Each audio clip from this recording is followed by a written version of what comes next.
할렐루야. 오늘 요한복음 15장입니다. 나무와 열매, 포도나무와 그 가지와 그 열매. 한번 읽어볼게요. 1절부터 6절까지. 나는 참 포도나무요 내 아버지는 농부라.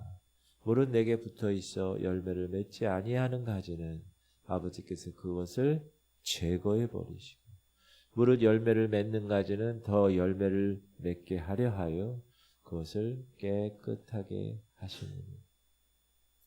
너희는 내가 일러준 말로 이미 깨끗하여졌으니 내 안에 거하라. 나도 너희 안에 거하리. 가지가 포도나무에 붙어있지 아니하면 스스로 열매를 맺을 수 없음 같이 너희도 내 안에 있지 아니하면 그러하리. 나는 포도나무여 너희는 가지라. 그가 내 안에 내가 그 안에 거하면 사람이 열매를 많이 맺나니 나를 떠나서는 너희가 아무것도 할 수 없으니. 사람이 내 안에 거하지 아니하면 가지처럼 밖에 버려져 마르나니 사람들이 그것을 모아다가 불에 던져 사르느니라. 아멘. 오늘 본문에 이 예수 그리스도의 참 포도나무와 가지의 이 비유는 저와 여러분 거듭난 그리스도인들이 이 땅을 어떻게 살아가야 될 것인가, 주님에 대한 확실한 믿음, 그리고 그 말씀 순종에 대한 열매, 이 관계를 심오하게 말씀하신 것입니다. 이 비유는 또 지금 최후의 만찬 자리에서 식사하면서 가룟 유다가 자리를 박차고 나갔죠. 이 중에 예수를 나를 팔려는 사람이 있다, 이렇게. 그리고 그 다음에 하신 말씀입니다.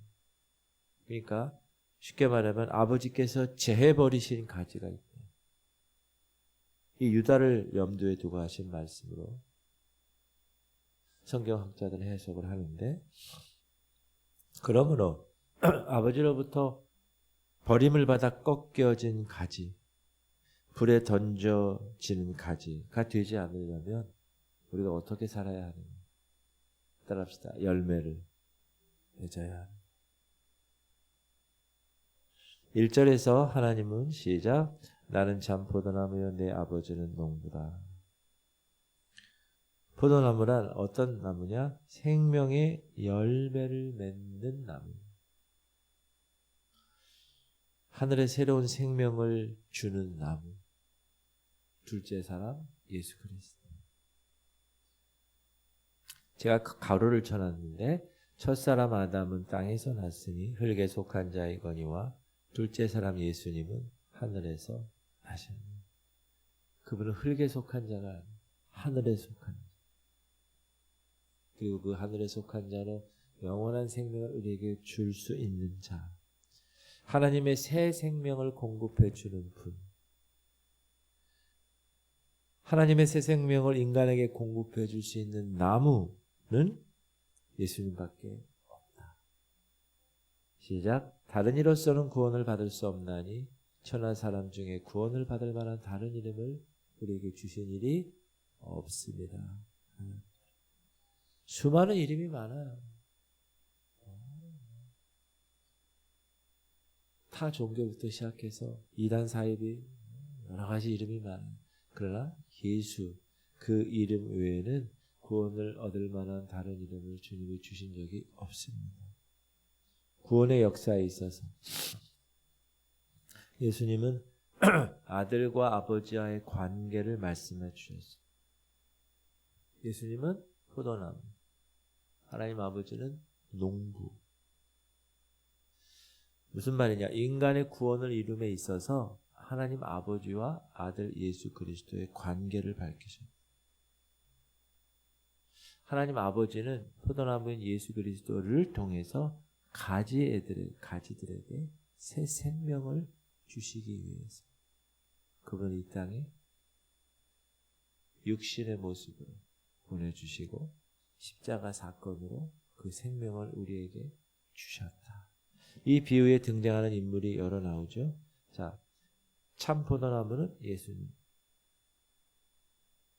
아버지라고 하신 농부는 하나님, 열매 맺는 가지로 비유된 가지는, 포도나무 가지는 그리스도예요. 열매 맺지 못해서 찍혀서 제하여 버리는 가라지들, 그리고 열매 맺지 않는 가지들을 불에 던져 넣는 존재, 천사들. 우리는 오늘 예수님의 이 비유에서 하나님은 우리들에게서 포도나무에 붙어있는 가지, 우리들에게서 뭘 원하신다고요? 열매를 얼마나 간절히 바라시는지. 왜냐하면 그 포도나무를 심은 이유가 열매 때문에 심었기 때문에. 우리가 그리스도로 말미암아 율법에 대해서 죽임을 당했다. 쉽게 말하면 구원을 받았다. 구원받은 이유가 뭐라고요? 우리로 하나님을 위하여 열매를 맺게 하려고. 그러므로 내 형제들아, 너희도 그리스도의 몸으로 말미암아 율법에 대하여 죽임을 당하였으니, 이는 왜냐하면 다른 이 곧 죽은 자 가운데서 살아나신 이 예수님에게 가서 우리가 하나님을 위하여 열매를 맺게 하려 합니다. 성경은 계속해서 우리에게 열매를 맺으라고. 그리고 하나님은 열매를 맺지 아니하는 가지는 어떻게 하신다고요? 제버리시. 우리는 내게 붙어 있어 열매를 맺지 아니하는 가지는 아버지께서 그거를 제거해 버려요. 여러분 봄에 보면 가로수 가지치기 하는 거.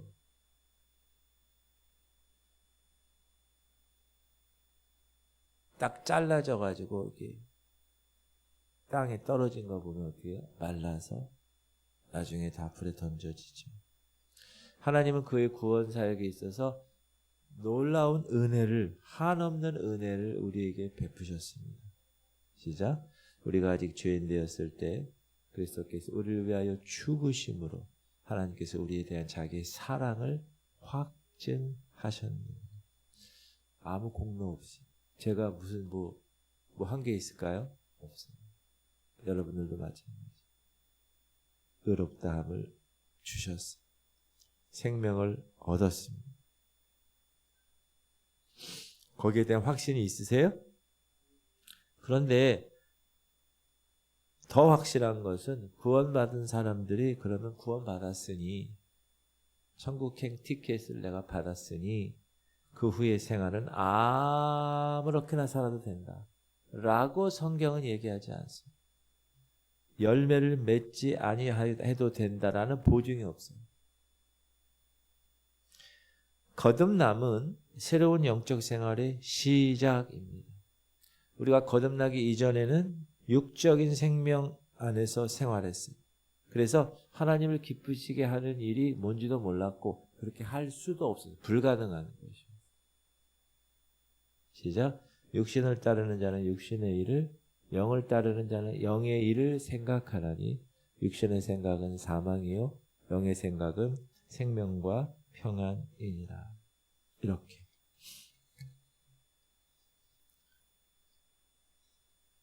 (7절) 육신의 생각은 하나님과 원수가 되나니 이는 하나님의 법에 굴복하지 아니할 뿐 아니라 할 수도 없습니다. 육신에 있는 자들은 하나님을 기쁘시게 할 수 없습니다. 육신에 속해 있을 때는 하나님을 기쁘시게 할 수도 없었어요. 열매를 맺을 수가 없었죠. 그런데 이제 우리가 하나님의 은혜로 영적인 새로운 생명을 받았습니다. 이 새로운 생명을 주신 것은 뭐 한다고요? 무슨 목적? 그리스도 안에서 새로운 영적인 열매를 맺게 하시려는 데 있다. 그러므로 열매로 판단합니다. 목사도 그렇겠죠. 한 교회 공동체에서 1년간 열심히 목회를 했는지, 사무총회를 통해서, 연말을 통해서 교인들이 얼마만큼 많이 구원받고 새로운 사람들이 왔는지, 재정적으로 어느 정도 이 교회가 운영이 되었는지 사무총회를 통해서 다 점검하잖아요. 평가하고. 마찬가지로 여러분도 이제 살다가 주님 앞에 쓰게 되면 주님이 다 점검합니다. 회개보고를 우리가 하는 걸 봅니다. 열매가 있나? 그때 여러분 아무 열매 없이 빈털털로 주님 앞에 쓰는 존재가 아니라 풍성한 열매로 나를 심으신, 이 땅에 심으신 그 주인의 마음을 시원케 해드리는 여러분 되시기 바랍니다. 나무와 열매는 불가분한의 관계. 감나무는 감을 열어야 되고 열매, 사과나무는 사과를 맺습니다. 그들의 열매로 그들을 알지니 가시나무에서 포도를 또는 엉겅퀴에서 무화과나무를 따겠느니 이와 같이 좋은 나무마다 아름다운 열매를 맺고 못된 나무가 나쁜 열매를 맺나니 좋은 나무가 나쁜 열매를 맺을 수 없고 못된 나무가 아름다운 열매를 맺을 수 없느니 이거는 당연한 자연의 법칙입니다. 우리가 참 포도나무가 되시는 예수 그리스도에 속한 자라면 가지가 붙어있는 자라면 하나님 보시기에 아름다운 영적 열매가 보여야 한다는 거죠. 하나님은 계속 그 열매를 위해서 참으시고 오래오래 참으십니다. 포도원 지기에게 이르되 내가 3년을 와서 이 무화과나무에서 열매를 구하되 얻지 못하니 찍어버리라. 어찌 땅만 버리게 하겠니. 더 두고 부어봤자 열매가 없다. 가망이 없다. 쓸어버려라. 참으로 불쌍한 사람. 그러나 하나님은 열매 맺는 가지에 대해서 축복을 해 주십니다. 시작. 무릇 열매를 맺는 가지는 더 열매를 맺게 하려 하여 그것을 깨끗하게 하시느니. 그리스도인들이라고 해서 다 똑같은 열매를 맺는 게 아닙니다. 열매를 많이 맺는 사람이 있고 열매를 적게 맺는 사람도 있다. 자신에게 주신 믿음의 분량대로 자신이 받은 달란트대로 사명의 달란트대로 5달란트 받았으면 최선을 다해서 더 많이 해서 열매를 맺어야 돼. 2달란트, 1달란트 마찬가지. 그런데 열매는 깨끗한 데서 열린다. 시작. 너희는 내가 일러준 말로 이미 깨끗하여졌으니. 이 깨끗하다는 말은 그리스도인들에게 의로운 생활, 도덕적인 순결함을 가리킵니다. 우리 마음의 새로운 변화를 가리킵니다. 그리고 그것은 내가 일러준 말로 하나님이 허락하시는 말씀으로만 가능합니다. 여러분의 깨끗해지는 퐁퐁 가지고 열심히 닦는 게 아니라 하나님의 말씀이 계속 깨끗하게 정결하게 또한 열매 맺으면 더 많이 맺게 해주신다. 여러분 작은 열매 맺은 거 가지고 부끄러워하지 말고 그 열매를 계속해서 하나님께 드리면 하나님의 더 풍성하신 축복의 근거가 된다. 하나님이 축복해 주시려고 그러는데 근거가 있어야 되잖아요. 하나님 편에서. 아, 그래 네가 이런 열매 맺었네. 30배, 60배, 100배로 더 열매 맺게 해주겠다. 심는 자에게 씨와 먹을 양식을 주시는 이가 너희 심을 것을 주사 풍성하게 하시고 너희 의의 열매를 더하게 하시고 여러분의 의의 열매를 더하게 하시고 얼마나 좋은 분이세요. 그죠? 사실 하나님을 향한 열매는요. 내가 맺는 것이 아닙니다. 시작. 너희 안에서 착한 일을 시작하시니가 그래서 예수의 날까지 이루실 줄을 우리는 확신하노라. 우리가 하나님 말씀으로 인해 깨끗해진 상태가 되면 하나님께서 열매를 맺게 하신다. 거짓 없는 순종의 의지만 여러분이 딱 붙들고 간결하게 하나님 앞에 보이면 하나님께서 열매 맺게 하십니다. 육신의 정욕으로 따라 사는 신앙생활이 아니라 하나님의 뜻을 따라 살려고 하는 의지의 노력이 뒤따를 때 중요한 게 의지예요. 의지. 열매 맺는 그리스도. 여러분 우리는 지정의를 가진 존재예요. 페르소나. 하나님도 지정의를 가지고 그래서 우리가 교류할 수 있는 거거든요. 열매도 마찬가지, 구원도 마찬가지. 강압적으로 구원을 얘기하는 게 아니라 강단에서 구원에 대한 말씀이 선포되면 여러분이 지적으로 지정을 가해서 지적으로 그렇구나. 그렇죠. 동의를 하는 거예요. 그리고 나서 감정으로 감정이 일어나는 거예요. 그리고 의지가 결단함으로 구원을 받는 거예요. 열매도 마찬가지. 하나님의 말씀을 오늘 막 제가 선포했어요. 그럼 여러분이 그 선포된 말씀 중에서 여러분의 지적으로 동의가 되는 거예요. 그래, 내가 가지면 포도나무에 맺혀 있어야지, 붙들려 있어야지, 전부침 당해야지 열매가 맺는구나. 지적인 동의가 있고 이 마음 가운데 주님, 알겠습니다. 깨닫게 하시니 감사합니다. 이 감정이 일어나서 의지적인 결단으로 내가 열매를 맺어야 되겠다 하고 오늘 이 자리를 떠나시면서 세상에 나가서 열매를 맺는, 그래서 그 말씀에 순종하면 그럼 열매가 맺힙니다. 그러니까 뭐든지 영적인 건 여러분 강압적으로 할 수가 없습니다. 제가 여러분에게 돈 한 5천만 원 줄 테니까 열매 좀 맺으세요. 아닙니다. 지정의가 아니에요. 그건 하나님이 우리를 하나님의 형상대로 만드신 법칙에 위배돼요. 그래서 구원도 그렇고 성화도 그렇고 다 지정의를 통해서 하나님이 그렇게 하시는 겁니다. 그래서 영적 리더십을 세우시고 하나님의 말씀의 강단에서 정확하게 지적인 동의를 얻게. 저는 설교라는 것을 어떻게 정의하냐 하면 하나님의 말씀으로 듣는 사람을 설득하는 거라고 생각해요. 그래서 대상에 따라 쉽게 설명할 사람, 또 어렵게 해도 듣는 사람, 아이들한테 설교할 때, 어른들한테 설교할 때, 나이에 따라 설교할 때, 이렇게 잘 파악하고 그 사람으로 인하여 하나님 말씀으로 설득하는.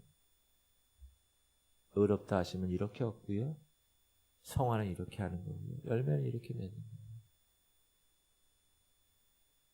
할렐루야. 열매, 하나님의 뜻을 따라 열매를 많이 맺는 오늘도 열매를 맺으세요. 그런 여러분 되시기 바랍니다. 기도합시다. 주님, 우리 성도들이 참 포도나무 예수님께 꼭 붙어있게 하시옵소서. 여러분, 붙어있지 않으면 안 돼요. 세상이 얼마나 악하고 음란하고 폐역할지 몰라요.